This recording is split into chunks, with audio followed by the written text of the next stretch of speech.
जी, बिस्मिल्लाहिर्रहमानिर्रहीम। अस्सलामु अलैकुम वरहमतुल्लाहि वबरकातुहू। क्या हाल हैं आप लोग? खैरियत हैं जी?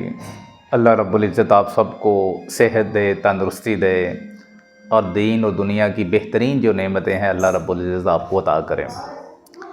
आज एक बड़े अहम मसले की तरफ मैं आपसे बात करना चाह रहा हूँ। वो ये है कि बड़े बड़े लोगों को मैंने देखा, मुलाकात भी रही और तकरीबन मैंने ये नोट किया कि हर बंदा जिसको भी मैं मिला हूँ वो किसी न किसी शक्ल में अपने अल्लाह से नाराज़ है। अच्छा, आप कहेंगे कि ये कैसी सर बात कर दी है या कैसी बात कर दी है। बात यही है, मिसाल के तौर पे मैं किसी स्टूडेंट को मिला हूँ तो उसने कहा जी मेरे नंबर इतने नहीं आए, मैंने तो इतनी मेहनत की, मेरे ज़्यादा नंबर नहीं आए। तब वो परेशान। फिर मैंने किसी से पूछा स्टूडेंट से, उसने कहा जी मेरे तो सर नंबर बड़े अच्छे आ गए लेकिन मुझे ना मेरी मर्ज़ी के मुताबिक नौकरी नहीं मिली। अच्छा, फिर पूछा मैंने किसी हेड ऑफ डिपार्टमेंट से यूनिवर्सिटी के, वो कहता यार मैं तो बड़ा ज़्यादा काम करने वाला हूँ लेकिन मुझे टीम नहीं अच्छी मिली। फिर मैंने किसी दानिश्वर बंदे से पूछा, उसने कहा यार सारा काम ठीक है लेकिन मेरी औलाद जो है वो मेरी बात नहीं मानती। पता नहीं कौन सी गलती मेरे से सरजद हुई है, मेरी औलाद मेरी बात नहीं मानती। सारा ज़माना जो है वो मेरे गीत गाता है, मेरी बातें सुनता है।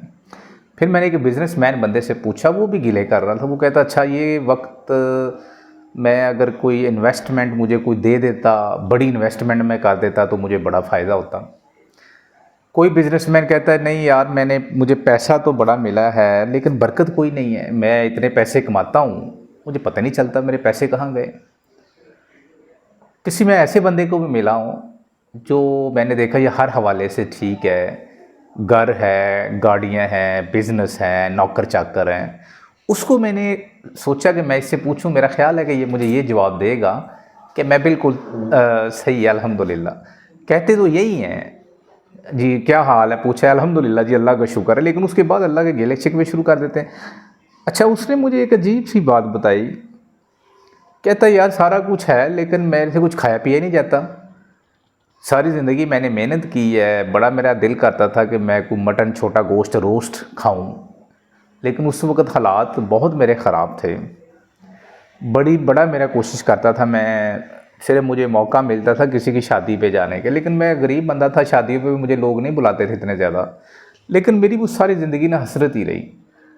अब अल्लाह का शुक्र है मैं रोज़ाना एक पूरे का पूरा बकरा का गोश्त भी कर सकता हूँ, इतनी मेरे पास पैसे आ गए। लेकिन वो उसने कहा मुझसे खाया नहीं जाता, मुझे डॉक्टर्स ने मना कर दिया, मेरा कोई कोलेस्ट्रॉल का, मेरा कोई हार्ट का मसला हो गया। फिर मैंने काफ़ी सारी स्टूडेंट्स, फीमेल से, ख़वातीन से जो मेरे एज में मेरे से बहुत बड़ी थी, उनसे भी मैंने पूछा।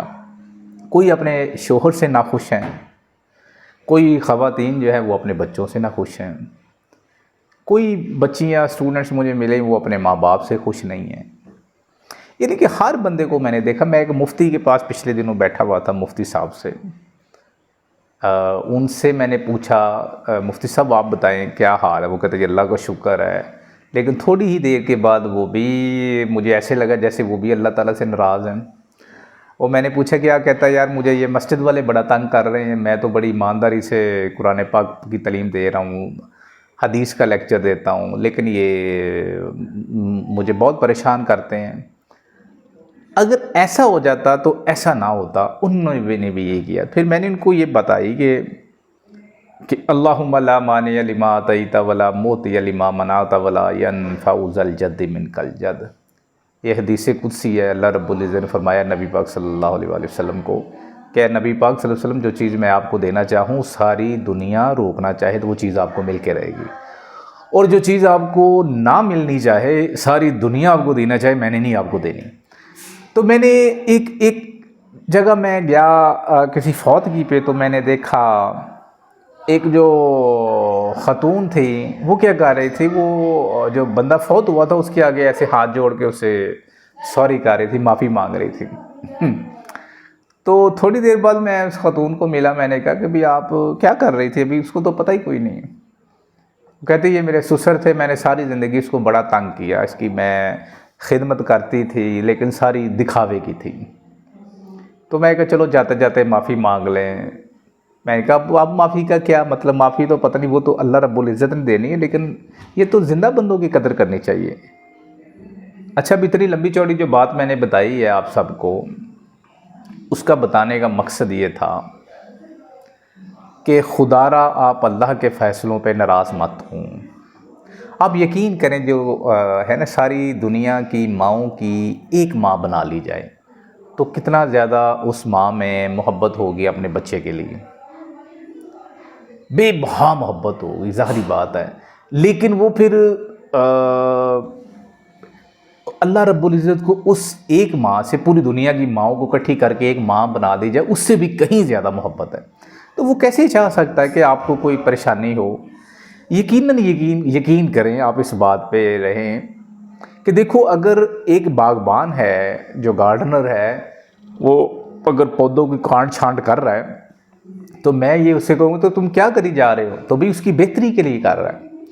एक डॉक्टर है, एक सर्जन है, अगर वो किसी पेशेंट की सर्जरी कर रहा है तो एक बंदा देखता है, वो कहता है यार इसको कितनी तकलीफ दे रहा है, उसका बाजू काट रहा है, उसको स्टंट डाल रहा है, उसका बाईपास कर रहा है, लेकिन आप देखें उसकी बेहतरी के लिए तो हो रहा है।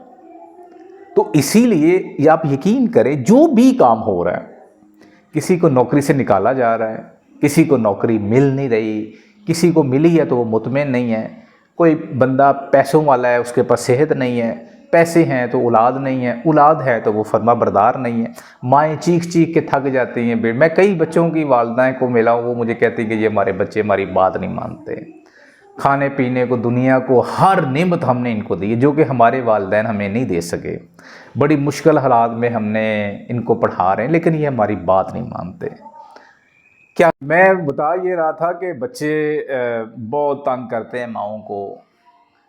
एक मैं माँ को मिला, वो बेचारी आंसुओं से रो रही थी। वो कह रही थी कि मैं इतना थक जाती हूँ, इतना थक जाती हूँ अपने बच्चों के साथ। मैंने कहीं अपनी मैं बच्चों की नानी की तरफ, मैं अपने मामूओं की तरफ, अपने भाइयों की तरफ, बहन किसी तरफ मैं नहीं जाती।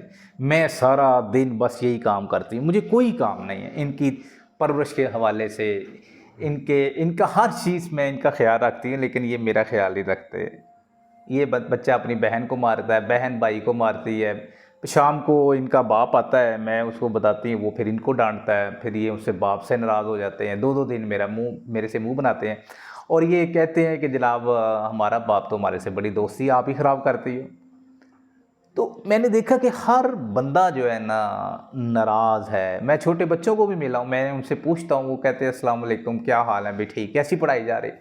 बस सारा कुछ ठीक है। ये 2 टीचरें जो है ना फीमेल, ये चेंज होनी चाहिए थी। वो क्यों चेंज होनी चाहिए थी? बस ये काम बहुत देती हैं, काम सुनती भी हैं, हमें समझ नहीं आती। हर बंदा मैंने देखा है कि नाराज़ है अल्लाह से। अच्छा, अब इसका हल ये है कि हम अगली वीडियो में आपको बताएंगे इसका हल, लेकिन मैं थोड़ा सा आपको ब्रीफ करूं कि देखिए, एक डॉक्टर सर्जन है, उसके पास जाते हैं, वो सर्जरी करता है और पता चला जी पेशेंट का को बाईपास होना, उसका सारा जिस्म खोलेगा। अब तो सारे घर वाले तो फिर डॉक्टर्स के ख़िलाफ़ हो जाए, वो बंदूकें लेके उसको मारना शुरू कर दें कि तुम तो हमारे मरीज़, तो पहली तकलीफ़ में आप तुम उसको काटना छाटना शुरू कर दिया।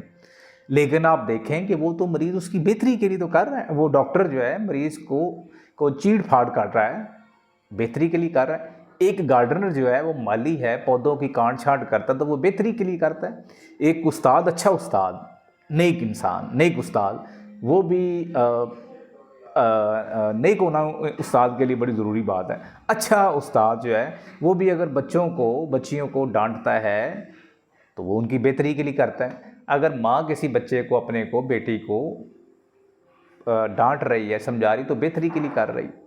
इसीलिए इसी तरह आप यकीन करें कि पूरी दुनिया की माँओं को बना के एक माँ बना लिए जाए।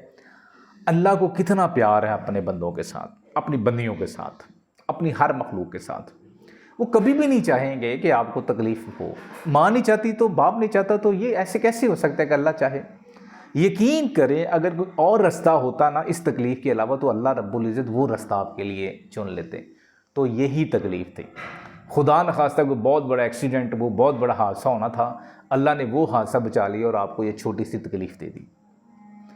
एक साहब मुझे मिले, कहता यार मैं तो बड़ा नाराज़ हूँ, मैं मोटरसाइकिल में पेट्रोल मैंने डलवाया, मैं कहीं गया हूँ तो रास्ते में पेट्रोल ख़त्म हो गया है और मैं जनाब 2 किलोमीटर पैदल चल के आया हूँ। लो जी, ये भी वो अल्लाह के ऊपर डाल रहा है। तो खुदा के लिए अपने गिले शिकवे जो है वो बंद करें।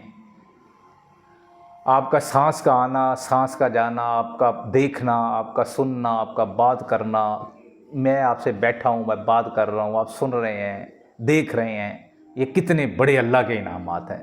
फिर भी आप उससे गिला करते हैं, उसका खाते भी हैं, उसका पीते भी हैं, हर चीज़ उसकी अता की हुई आप इस्तेमाल करते हैं। खुदा के लिए गिले छोड़ें, जो उसके फ़ैसले उसको कबूल करें। मैं अगली एपिसोड में इंशाअल्लाह ताला आपको इसका सलूशन भी बताऊंगा। तब तक के लिए जज़ाकल्लाह, थैंक यू वेरी मच। आप इस चैनल को ज़रूर सब्सक्राइब करें और बेल को भी प्लीज़ दबाएं ताकि हर आने वाली वीडियो जो है वो आपको आपके पास पहुँचे। शेयर भी करें, कमेंट्स भी करें, लाइक भी करें। Thank you very much. अल्लाह हाफिज़ एंड अस्सलामु अलैकुम वरहमतुल्लाहि वबरकातुहू।